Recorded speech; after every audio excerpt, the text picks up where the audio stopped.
Don't you guys come for me in the comments because I'm wearing a wig and I'm going to be talking about natural hair issues, okay? I am a fully blown 4C girl and my 4C hair is underneath this wig, growing and thriving. But if you feel like you have to come for me in the comments, at least like and subscribe to my channel. As a major YouTube influencer with less than 100 subscribers, I feel it is my duty to address the phenomenon of Black women and Black influencers who are divesting from the natural hair community. These influencers and or women with natural hair are beginning to refrain from consuming and producing content related to natural hair because of toxic traits and behaviors that have characterized the movement. So when I first started watching videos on divesting from the natural hair community, I was a bit annoyed because I was like, come on, you guys were the ones who influenced me to start embracing and taking care of my natural hair, and now you guys want to divest? And now, I've started a YouTube channel, I'm now a big time influencer, and you want to stop this movement? I was annoyed.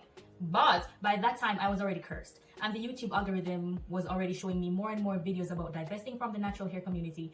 I was forced to meditate on the things that these divestors or women who were explaining the divesting movement were saying. And you know what? I started to agree with them. I realized that a lot of the toxicity that these ladies were decrying had crept into my own life and my own hair journey. And I support them because I realized that what they were saying was not that Black women should start relaxing their hair again or do away with their natural tresses completely. They are simply saying we should start decrying and bashing and stepping away from the toxic things that have crept into the natural hair revolution that was made to encourage women of all hair types to embrace their natural selves. And these women who are talking about divesting are also saying, to show you that I'm serious, I'm going to stop producing content. I'm going to stop supporting a movement that is encouraging me to love things that are unlike myself. How can I not support that? So this is where I want to raise some of the points that the divestors are talking about and discuss how they have shown up in my own natural hair journey. So one of the main reasons I hear being put forward by many divestors is that the natural hair space has become extremely commercialized, and it has used the influencer culture to push certain products in front of women, and it has also led to gatekeepers who constantly tell women what they can and can't do and which products are best and which ones are not. And because of this, many women feel left out, they feel marginalized, and they feel as though if they're not using the products being pushed by companies and influencers, that they're actually doing something to hurt their precious natural tresses. And I have to admit that I agree with the divestors because I myself identified about a year ago that I too had become a product junkie. And let me tell you how it happened. When I was moving out of my family's home and into my own apartment, in packing, I was actually shocked and surprised that over the years that I had started my natural hair journey, I had actually packed a ton load of natural hair products just because I was so much into YouTube and the influencer culture. And so to solve that problem, I vowed that I would not buy any more products until I was able to finish all the ones that I had. Guys, this was about last year, November, and I still have like a ton load of products. And I'm gonna show you my suitcase of products, just so you don't think I'm lying. Guys, I have this suitcase of stuff left.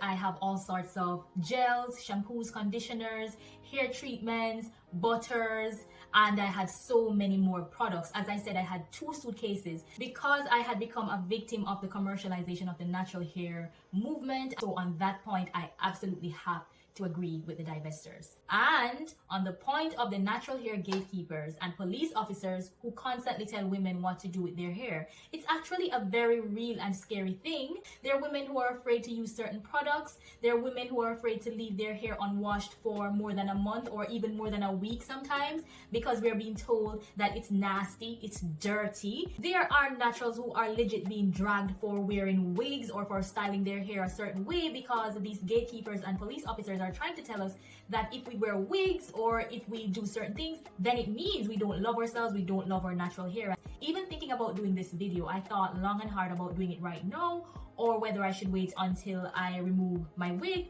because I knew that there was a possibility that the gatekeepers would run out and question why I am discussing topics in the natural hair community while wearing a wig that is not particularly 4C. We are all forgetting that wigs are a very important part of the natural hair journey of many women like myself, especially living in a country like Canada where the weather is sometimes harsh and not conducive for black hair or 4C hair. Wigs help me to protect my hair from the elements, and they help me to get around, do a lot without having to put my hair under all the stress. So I do agree with the divestors when they say that gatekeepers and the police officers and all these people who are trying to tell us what to do, they are actually overbearing and are pushing a lot of women away from the natural hair movement. The next reason I hear many of the divestors giving for wanting to leave the natural hair movement is because they say many companies making natural hair products that are pushing women with looser curl patterns at the forefront of the movement, marginalizing and neglecting women with tighter curl patterns. I will tell you how I've experienced this whole thing of curls and women with lighter curls playing out in my own experience. So the other day I took down my 3-month-old braids, and if you're interested in seeing how that takedown and wash they went, I will link the video up here. So I went into a natural hair store to get a product that would properly detangle my hair. Most of the products on the shelves inside that hair store were being marketed as products that could help me get bigger and more luscious curls. Now, I don't know who's telling these companies that all black women and all women with natural hair want bigger and looser and more luscious curls. I actually don't want that. The curlier my hair gets, the more tangles and knots I experience. And I'm like, no, me no want the curls. The curls are not good for me. But I find that it is true that these brands think all women with natural hair aspire to have curls that look like the ones the women with the 3C curl patterns have. And it is simply not true. Women with tighter curls, as we know, constitutes a large portion of women with natural hair. I think many of us, or a large portion of us, and I'll push it a bit further by saying most of us, have tighter curl patterns. And so when they push these women with looser curls at the forefront of the movement, many women don't feel good about that. And do I blame them? No. As a woman with a tighter curl pattern, I think representation is important, especially in a movement that was started to inspire mainly women with tighter curl patterns who were for years told that they weren't beautiful, told that their hair wasn't good enough, and that 4C hair does not matter. I have to give it to the divestors. They are not wrong in bringing up the point that women with looser curl patterns are being pushed to the front of the natural hair movement. They're right.